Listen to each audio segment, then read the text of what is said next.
Hello everyone. I have for you another reading from Rebecca by Daphne du Maurier.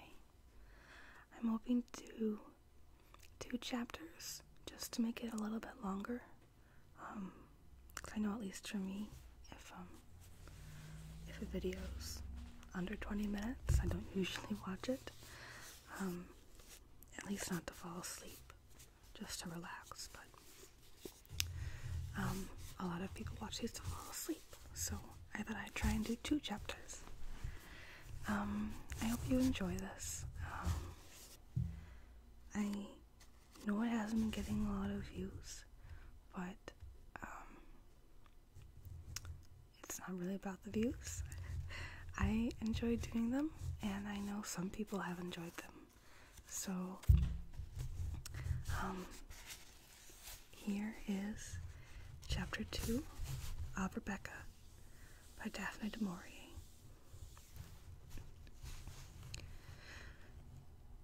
We can never go back again. That much is certain. The past is still too close to us. The things we have tried to forget and put behind us would stir again, and that sense of fear, of furtive unrest, struggling at length to go, to blind unreasoning panic, now mercifully stilled, thank God, might in some manner unforeseen become a living companion, as it had been before. He is wonderfully patient and never complains, not even when he remembers, which happens, I think, rather more often than he would have me know. I can tell by the way he will look lost and puzzled suddenly, all expression dying away from his dear face as though swept clean by an unseen hand, and in its place a mask will form, a sculptured thing, formal and cold, beautiful still, but lifeless. He will fall to smoking cigarette after cigarette, not bothering to extinguish them, and the glowing stubs will lie around the ground like petals. He will talk quickly and eagerly about nothing at all, snatching at any subject as a panacea to pain. I believe there is a theory that men and women emerge finer and stronger after suffering, and that to advance in this or any world we must endure ordeal by fire. This we have done in full measure, ironic though it seems. We have both known fear and loneliness and very great distress. I suppose sooner or later in the life of everyone comes a moment of trial. We all of us have our particular devil who rides us and torments us, and we must give battle in the end. We have conquered ours, or so we believe. The devil does not ride us anymore. We have come through our crisis, not unscathed, of course. His premonition of disaster was correct from the beginning, and like a ranting actress in an indifferent play, I might say that we have paid for freedom. But I have had enough melodrama in this life, and would willingly give my 5 senses if they could ensure us our present peace and security. Happiness is not a possession to be prized. It is a quality of thought, a state of mind. Of course, we have our moments of depression, but there are other moments too, when time, unmeasured by the clock, runs on into eternity, and, catching his smile, I know we are together. We march in unison. No clash of thought or of opinion makes a barrier between us. We have no secrets now from one another. All things are shared. Granted that our little hotel is dull, and the food indifferent, and that day after day dawns very much the same, yet we would not have it otherwise. We should meet too many of the people he knows in any of the big hotels. We both appreciate simplicity, and if we are sometimes bored, well, boarding is a pleasing antidote to fear. We live very much by routine, and I had developed a genius for reading aloud. The only time I have known him to show impatience is when the postman lags, for it means we must wait another day before the arrival of our English mail. We have tried wireless, but the noise is such an irritant, and we prefer to store up our excitement. The result of a cricket match played many days ago means much to us. Oh, the test matches that have saved us from ennui, the boxing bouts, even the billiard scores. Finals of schoolboy sports, dog racing, strange little competitions in the remoter countries. All these are grist to our hungry mill. Sometimes old copies of The Field come my way, and I am transported from the indifferent island to the realities of an English spring. I read of chalk streams, of the mayfly, of sorrel growing in green meadows, of rooks circling above the woods as they used to do at Manderley. The smell of wet earth comes to me from those thumbed and tattered pages, the sour tang of moorland peat, the feel of soggy moss spattered white in places by a heron's droppings. Once there was an article on wood pigeons, and as I read it aloud it seemed to me that once again I was in the deep woods at Manderley, with pigeons fluttering above my head. I heard their soft, complacent call, so comfortable and cool on a hot summer's afternoon, and there would be no disturbing of their peace until Jasper came loping through the undergrowth to find me, his damp muzzle questing the ground. Like old ladies caught at their ablutions, the pigeons would flutter from their hiding place, shocked into silly agitation, and, making a monstrous to-do with their wings, streak away from us above the treetops, and so out of sight and sound. When they were gone, a new silence would come upon the place, and I, uneasy for no known reason, would realize that the sun no longer wove a pattern on the rustling leaves, that the branches had grown darker, the shadows longer, and back at the house there would be fresh raspberries for tea. I would rise from my bed of bracken then, shaking the feathery dust of last year's leaves from my skirt, and whistling to Jasper, set off towards the house, despising myself even as I walked from my hurrying feet, my one swift glance behind. How strange that an article on wood pigeons could so recall the past and make me falter as I read aloud. It was the gray look on his face that made me stop abruptly and turn the pages until I found a paragraph on cricket, very practical and dull. Middlesex battling on a dry wicket at the Oval and piling up interminable dreary runs. How I blessed those stolid, flannelled figures, for in a few minutes his face had settled back into repose, the colour had returned, and he was deriding the Surrey bowling in healthy irritation. We were saved a retreat into the past, and I had learnt my lesson. Read English news, yes, and English sport, politics, and pomposity, but in future keep the things that hurt to myself alone. They can be my secret indulgence. Color and scent and sound, rain and the lapping of water, even the mists of autumn, and the smell of the flood tide. These are memories of Manderley that will not be denied. Some people have a vice of reading Bradshaws. They plan innumerable journeys across country for the fun of linking up impossible connections. My hobby is less tedious, if as strange. I am a mine of information on the English countryside. I know the name of every owner of every British moor, yes, and their tenants too.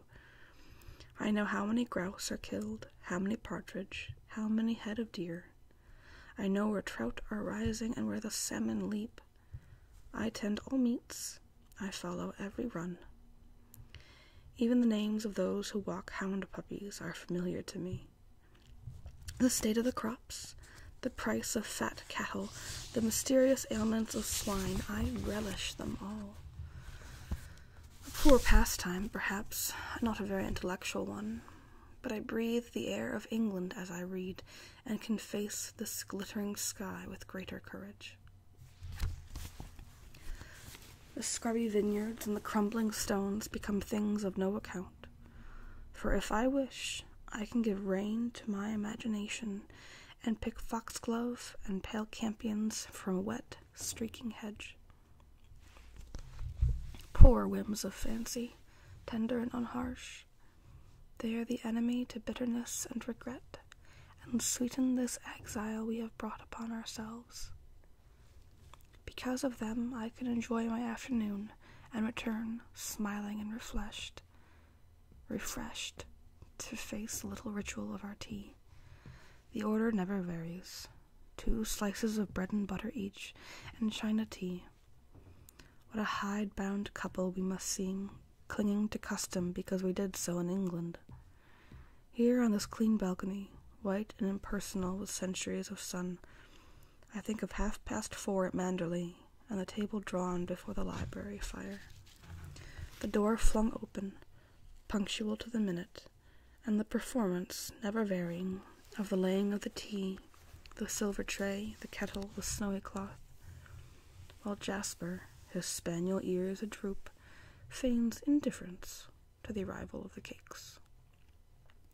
That feast was laid before us always, and yet we ate so little. Those dripping crumpets, I can see them now. Tiny, crisp wedges of toast and piping hot, flaky scones. Sandwiches of unknown nature, mysteriously flavored and quite delectable, and that very special gingerbread. Angel cake that melted in the mouth, and his rather stodgier companion bursting with peel and raisins. There was enough food there to keep a starving family for a week. I never knew what happened to it all, and the waste used to worry me sometimes. But I never dared ask Mrs. Danvers what she did about it. She would have looked at me in scorn, smiling that freezing, superior smile of hers, and I can imagine her saying, "There were never any complaints when Mrs. De Winter was alive." Mrs. Danvers. I wonder what she is doing now. She and Favell. I think it was the expression on her face that gave me my first feeling of unrest. Instinctively I thought, she is comparing me to Rebecca. And sharp as a sword the shadow came between us. Well, it is over now, finished and done with. I ride no more tormented, and both of us are free. Even my faithful Jasper has gone to the happy hunting grounds, and Manderley is no more. It lies like an empty shell amidst the tangle of the deep woods, even as I saw it in my dream. A multiple of weeds, a colony of birds. Sometimes perhaps a tramp will wander there, seeking shelter from a sudden shower of rain, and, if he is stout-hearted, he may walk there with impunity. But your timid fellow, your nervous poacher, the woods of Manderley are not for him. He might stumble upon a little cottage in the cove, and he would not be too happy beneath its tumbled roof, the thin rain beating a tattoo. There might linger still a certain atmosphere of stress. That corner in the drive, too, where the trees encroach upon the gravel, is not a place in which to pause, not after the sun is set. When the leaves rustle, they sound very much like the stealthy movement of a woman in evening dress, and when they shiver suddenly and fall, and scatter away along the ground, they might be the patter-patter of a woman's hurrying footsteps, and the mark in the gravel the imprint of a high-heeled satin shoe. It is when I remember these things that I turn with relief to the prospect from our balcony. No shadows steal upon this hard glare. The stony vineyards shimmer in the sun, and the bougainvillea is white with dust. I may one day look upon it with affection. At the moment it inspires me, if not with love, at least with confidence. And confidence is a quality I prize, although it has come to me a little late in the day. I suppose it is his dependence upon me that has made me bold at last. At any rate, I have lost my diffidence, my timidity, my shyness with strangers. I am very different from that self who drove to Manderley for the first time, hopeful and eager, handicapped by a rather desperate gaucherie, and filled with an intense desire to please. It was my lack of poise, of course, that made such a bad impression on people like Mrs. Danvers. What must I seemed like after Rebecca? I can see myself now, memory spanning the years like a bridge, with a straight bobbed hair and youthful unpowdered face, dressed in an ill-fitting coat and skirt and a jumper of my own creation, trailing in the wake of Mrs. Van Hopper like a shy, uneasy colt.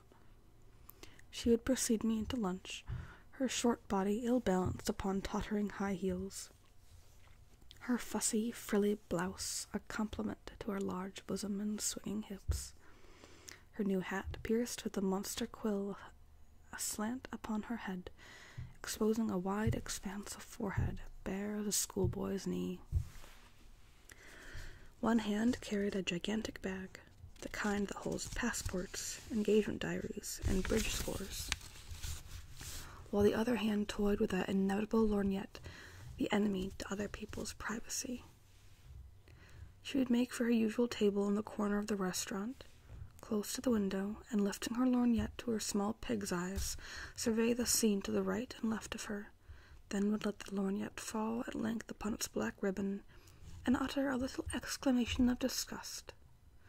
Not a single well-known personality. I shall tell the management they must make a reduction on my bill. What do they think I come here for? To look at the page boys? And she would summon the waiter to her side, her voice sharp and staccato, cutting the air like a saw. How different the little restaurant where we eat today to that vast dining room, ornate and ostentatious, at the Hotel Côte d'Azur at Monte Carlo. And how different my present companion, his steady, well-shaped hands peeling a mandarin in quiet, methodical fashion, looking up now and again from his task to smile at me, compared to Mrs. Van Hopper, her fat, bejeweled fingers questing a plate heaped high with ravioli, her eyes darting suspiciously from her plate to mine for fear I should have made the better choice. She need not have disturbed herself, for the waiter, with the uncanny swiftness of his hand, had long since my position as inferior and subservient to hers, and had placed before me a plate of ham and tongue that somebody had sent back to the cold buffet half an hour before as badly carved. Odd, that resentment of servants, and their obvious impatience. I remember staying once with Mrs. Van Hopper in a country house, and the maid never answered my timid bell, or brought up my shoes, and early morning tea, stone cold, was dumped outside my bedroom door. It was the same at the Côte d'Azur, though to a lesser degree, and sometimes studied indifference turned to familiarity, smirking and offensive, which made buying stamps from the reception clerk an ordeal I would avoid. How young and inexperienced I must have seemed, and how I felt it, too. One was too sensitive, too raw, and there were thorns and pinpricks in so many words that in reality fell lightly on the air. I remember well that plate of ham and tongue. It was dry, unappetizing, cut in a wedge from the outside, but I had not the courage to refuse it. We ate in silence, for Mrs. Van Hopper liked to concentrate on food, and I could tell by the way the sauce ran down her chin that her dish of ravioli pleased her. It was not a sight that engendered in me great appetite for my own cold choice, and looking away from her I saw that the table next to ours, left vacant for 3 days, was to be occupied once more. The maitre d', with the particular bow reserved for his more special patrons, was ushering the new arrival to his place. Mrs. Van Hopper put down her fork and reached for her lorgnette. I blushed for her while she stared, and the newcomer, unconscious of her interest, cast a wondering eye over the menu. Then Mrs. Van Hopper folded her lorgnette with a snap and leant across the table to me, her small eyes bright with excitement, her voice a shade too loud. "It's Max de Winter," she said, "the man who owns Manderley. You've heard of it, of course. He looks ill, doesn't he? They say he can't get over his wife's death."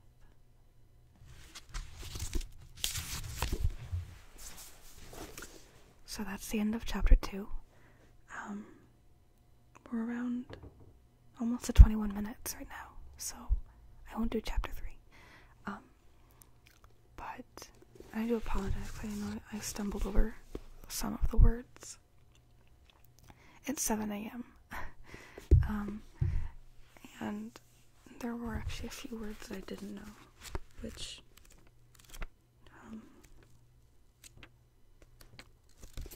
I apologize for. But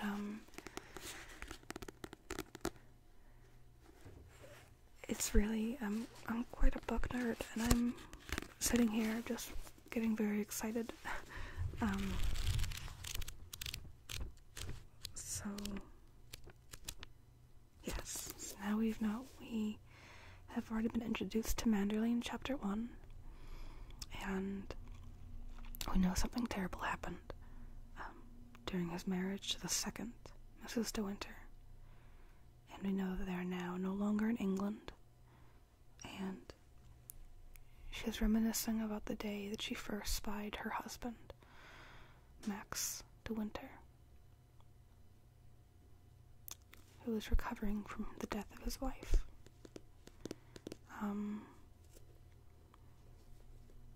And I can't quite remember later chapters, but it's clear that Rebecca is not socially well off. Her parents may have been, her father may have been a gentleman, but she's making her living as a companion to Mrs. Van Hopper, and which is the only way that someone like her, of her financial stature, would have made it to Monte Carlo. And the Hotel Côte d'Azur is a fictional hotel. It's not actually a real place. Daphne du Maurier made it up for the book. And I was actually reading a little bit about Mrs. du Maurier, and I didn't realize how much of her own life she poured into the book. She and her husband had been engaged before to another woman who threw him over, and Daphne always wondered if he was still in love with her. And apparently it was a constant thorn for her. And neither of them were faithful to each other. They both had affairs. It was just very sad. And yeah, so it was just it's very sad to read about.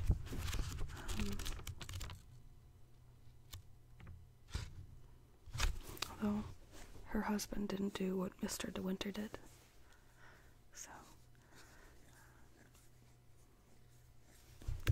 anyway, I'll leave you with that. I'll try and do chapter 3 later on this week, maybe over the weekend. But I'm not just going to be doing reading videos. I'm going to try and do another sounds video. And my tripod is still broken. I'm going to try and see if I can fix it, so I can do a visual video, but I'm not going to stress myself too much about getting that done. So, anyway, I hope you all have a good night, and happy tingles.